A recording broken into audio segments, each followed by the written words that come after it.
Hi guys, welcome to nomadic life 2.0। আমি এখন আছি সাহেবগঞ্জে। সাহেবগঞ্জ বাংলাদেশ সীমান্তবর্তী যে বিখ্যাত ছিন্নমস্তা কালীবাড়ি রয়েছে, সেখানে আমি যাচ্ছি। তো এখানে প্রায় পৌঁছেই গেলাম।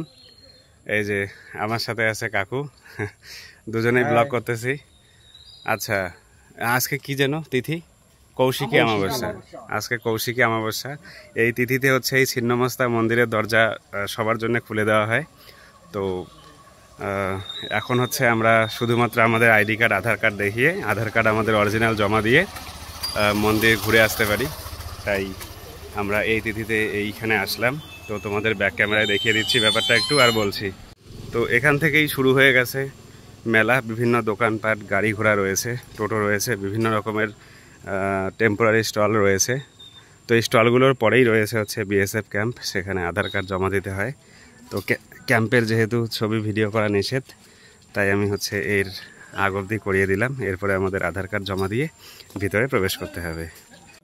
তো এখন আমাদের বিএসএফ চেক করলো, চেক করে এখন আমরা এগিয়ে চলছি মন্দিরের দিকে। এই যে কাকু চলছে সামনে, আমরা এগিয়ে চলছি মন্দির দেখার জন্য। ওই যে ওই জায়গায় চেক চলছে, চেকিং করলো আমাদের। এখানে এলাহি ব্যাপার, না আসলে জানতেই পারতাম না। এই যে মায়ের মন্দির, সাহেবগঞ্জ বাংলাদেশ সীমান্তবর্তী ছিন্নমস্তা মায়ের মন্দির।